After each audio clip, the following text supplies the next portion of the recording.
안녕하세요. 법과 비유입니다. 항상 시청해 주셔서 감사합니다.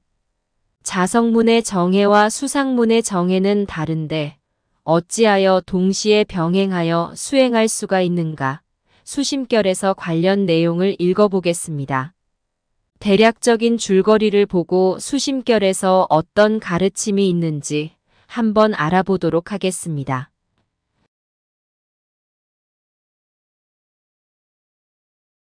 묻기를 스님의 말씀에 의하면 깨달은 뒤에 닦는 문 가운데 선정과 지혜를 평등하게 가진다라는 뜻에는 두 가지가 있습니다.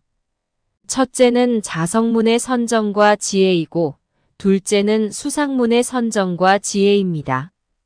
자성문에서 이르기를 공적과 영지를 자제하게 운용하는 것이 원래 스스로 무의여서 하나의 티끌도 상대하는 것이 없으니 어찌 번뇌를 없애려는 노력이 필요할 것이며 망정을 일으킬 하나의 생각도 없으니 반연을 잊으려 힘쓸 필요도 없다라고 하면서 결론하여 이르기를 돈문에 들어간 사람이 자기의 본성을 떠나지 않고 선정과 지혜를 평등하게 가진다라고 하셨습니다.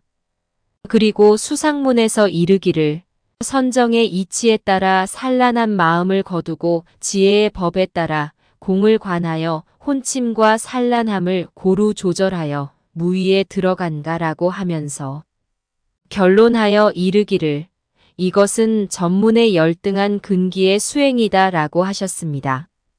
그런데 이 두 가지 문의 선정과 지혜에 대해 의심이 있습니다.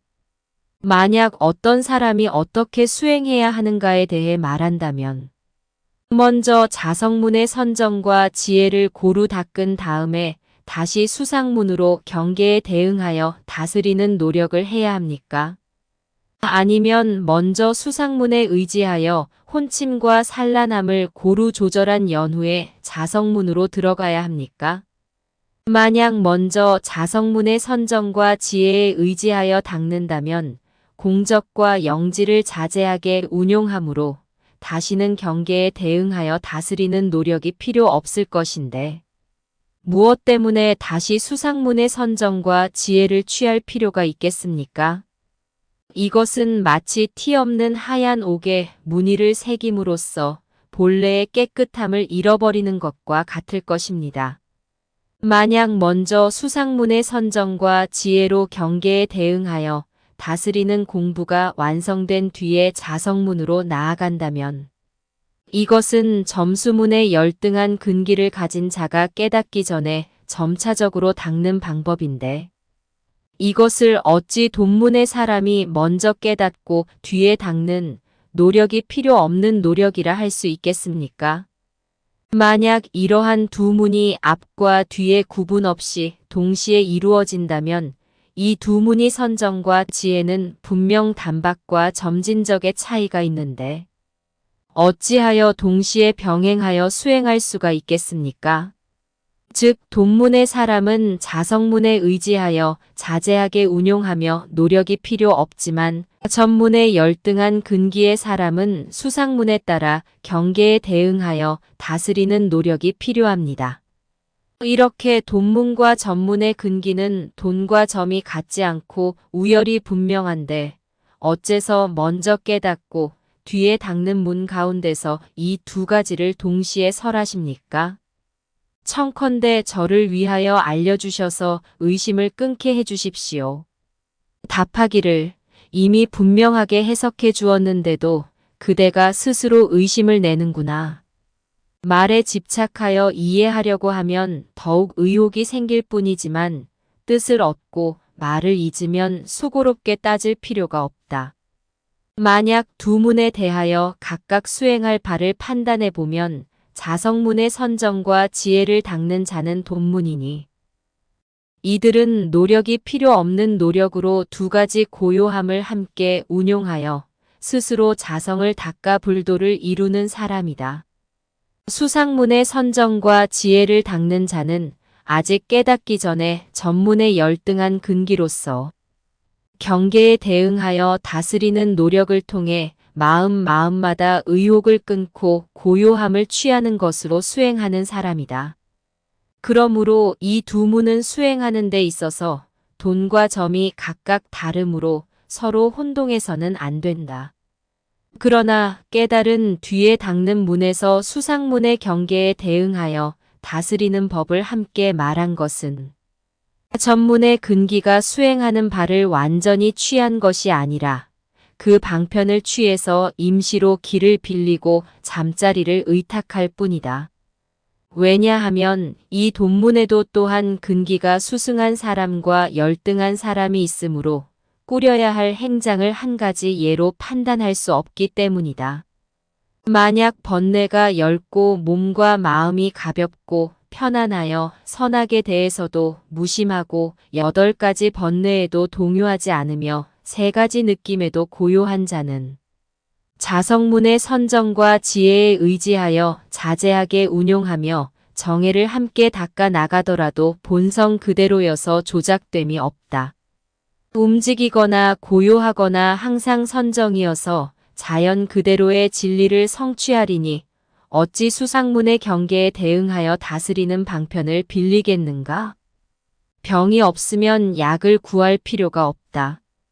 비록 먼저 깨달았다 하더라도 번뇌가 농후하고 습기가 견고하고 무거워서 경계를 대하면 생각마다 망정이 일어나고 반연을 만나면 마음마다 상대를 짓는 분별이 계속 일어나 혼침과 산란함에 떨어져서 공적영지의 마음이 흐려지는 사람이 있으니 이는 수상문의 선정과 지혜를 빌려서 경계에 대응하여 다스리는 것을 잊지 말고 혼침과 산란함을 고루 조절하여 무의에 들어가는 것이 마땅하다.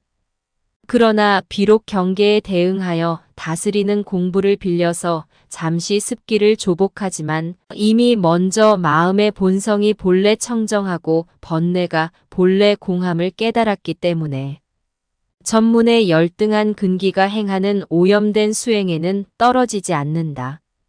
어째서 그러한가? 깨닫기 전의 수행은 비록 공부를 잊지 않고 생각마다 익히고 닦더라도 곳곳에서 의심이 생겨서 장애가 없을 수 없다. 마치 가슴속에 한 물건이 걸려 있는 것처럼 불안한 모습이 항상 눈앞에 나타나다가 오랜 세월을 거치며 경계에 대응하여 다스리는 공부가 익으면 몸과 마음과 객관의 대상이 가볍고 편안해진 것 같을 것이다. 그러나 비록 가볍고 편안한 것 같아도 아직 의심의 뿌리가 완전히 끊어지지 않은 것이 마치 돌로 풀을 눌러놓은 것과 같아서 여전히 생사의 경계에서 자유로울 수가 없다. 그러므로 이르기를 깨닫기 전의 수행은 참된 수행이 아니다라고 하는 것이다. 깨달은 사람의 입장에서도 비록 경계에 대응하여 다스리는 방편이 있기는 하지만 생각마다 의심이 없으므로 오염에 떨어지지 않는다. 그리하여 오랜 세월이 흐르면 자연히 본성 그대로의 오묘한 성품에 개합되어 공적과 영지를 자유롭게 운용하며 생각마다 일체의 경계에 반연하면서도 마음은 모든 번뇌를 영원히 끊어버린다.